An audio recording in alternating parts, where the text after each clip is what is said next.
Hi guys, this is Warwick back for another game of casual chess. I'm going to play a 5-minute game again today, and it looks like I'll be playing as... It's taking a while to find a match at the moment. Playing as black. Okay, my opponent plays d4, I'll play d5. I was thinking today about how I'd like to play, and I really think that I'm going to try and squeeze my opponent on time a little bit more. Moving quickly, as you know, is not really a strength of mine, so I'm going to try and really play quickly in this game and try and build up. So, played about 1 second per move so far. This is good. Now, obviously I don't want to risk too much. That would be an issue. But at the moment I'm feeling pretty happy with how this has gone.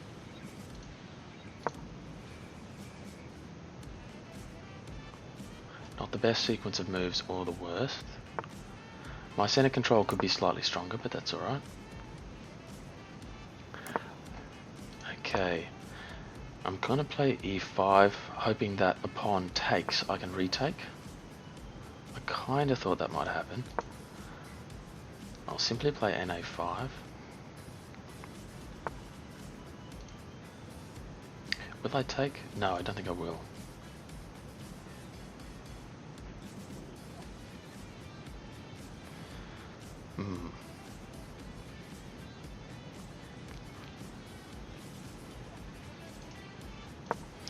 I think that's the move I'm going to play for now. I don't want to retake that bishop on b3 because of course that allows him to take with his a pawn and then open up my a pawn to his rook. So I'll avoid that for the moment. I think I'll now try and redirect that knight.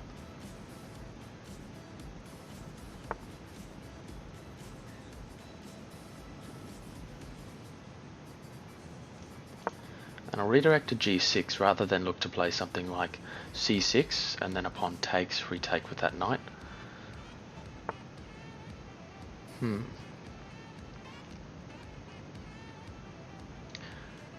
fact, what about redirecting that knight through c4, attacking that bishop there on d2 at the moment?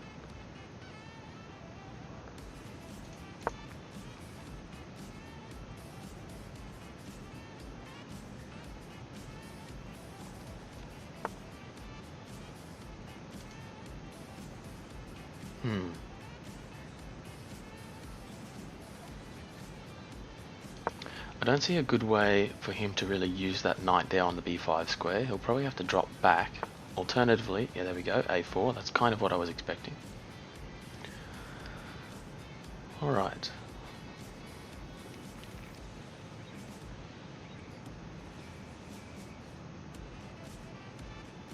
Okay, so what's next? I think I will try and kick him away with a6. He'll probably drop back to, there we go, to c3. Now I think I'll play this bishop up to bc5.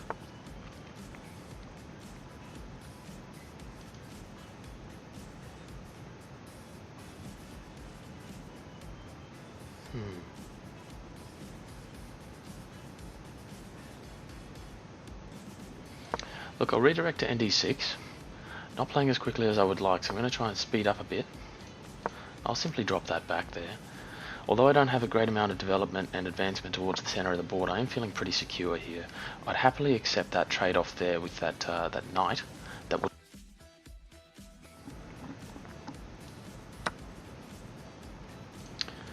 There we go. I kind of expected that.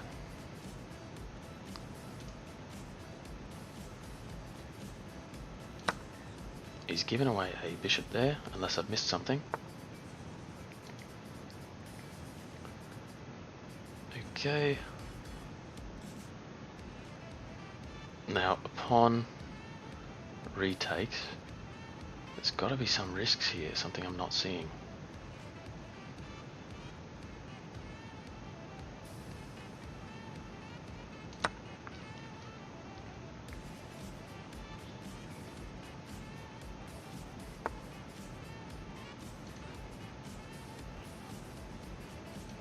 Okay, I think playing queen to a3 allows me to drop back into potentially d6 or somewhere like that.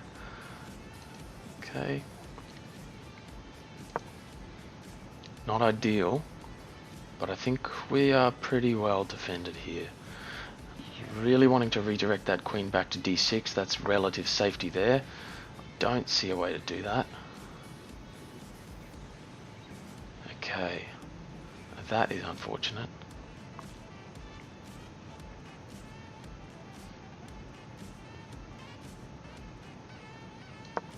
Okay, I think queen d3.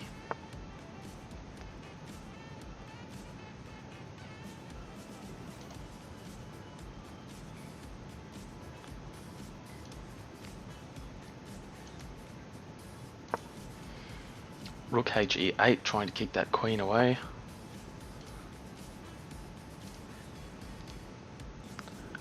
I think I'm simply going to leave that there actually for the moment.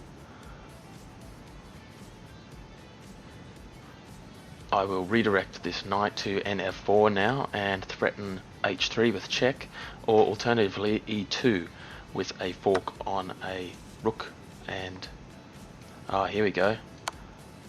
Here's a big risk. So I'll take on nh3 with check, and if retakes, I've got simply rook to... Damn it, unfortunately no retake there. Nonetheless, I think I will threaten with rook eg8.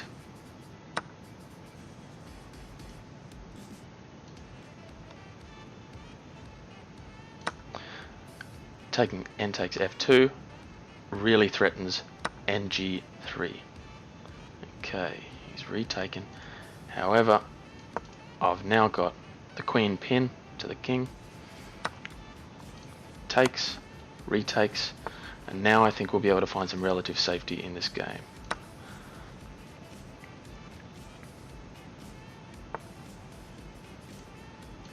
There's a mate in one now. There's probable ways to defend this, but let's see if he manages them. Okay.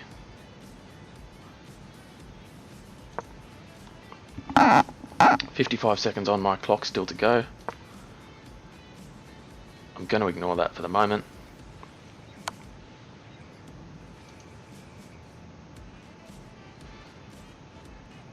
Okay, how am I going to make this happen? I think I'll get rid of that pawn. I was expecting this. Simply dropping back now. Don't see a way for him to provide check in one move, and if bishop takes on d4, I've got a checkmate that I can see. That's check, and we should have enough checks to the end of the game here, so...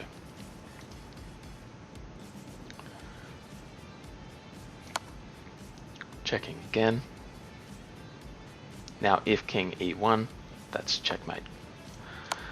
That's it. Okay, my opponent's really thrown that game away, I think. There was a time when he had an advantage, but it slipped through his fingers. So let's get into the analysis now. I will be back in a moment. Hey guys, we're back with an analysis now. So as you can see up in the top right hand corner, there was a time, as I said, where my opponent had an advantage, quite a substantial one, plus 5.01. Okay, but I managed to get the win in the end, and looking at the accuracy scores, you can probably see why. 34.5% accuracy for him, 60.2% accuracy for me. But of course my accuracy would have been lower in the first half, whereas his was higher, and mine was higher in the second half, whereas his was lower. So looking at the best moves, 15 for him, 20 for me, 2 excellent and 3 excellent, 10 good versus 7 good. But really let's get down to it and see 6 inaccuracies versus 9, 5 mistakes versus 2, and 4 blunders versus 1.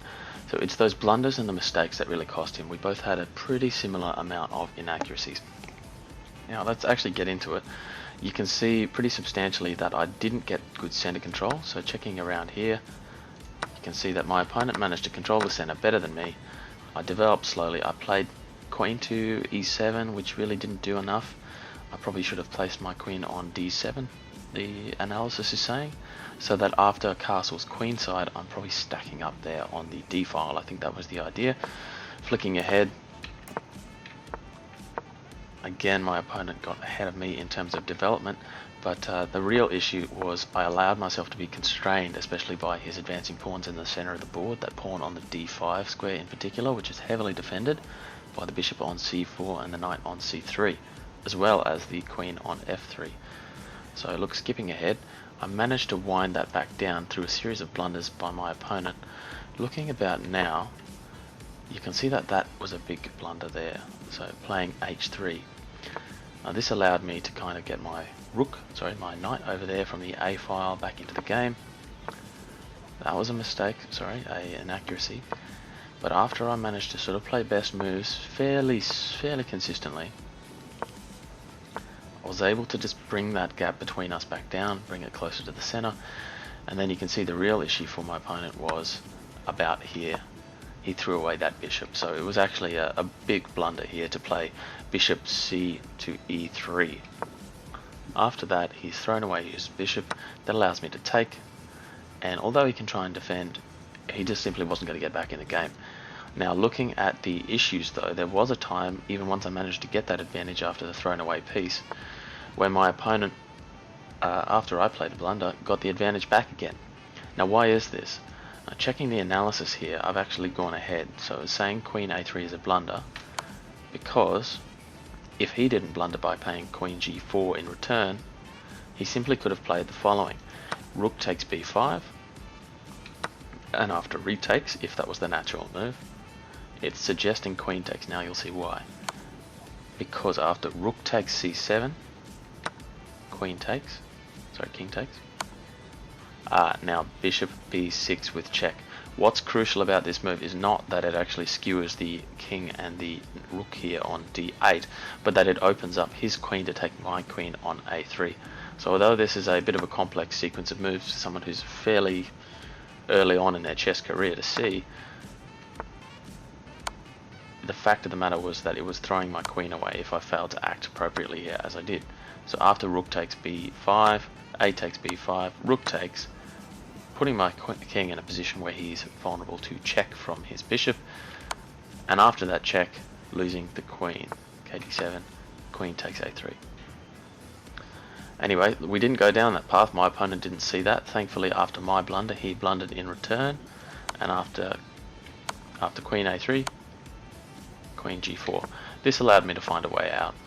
So, some good moves from him, but I was able to get myself out.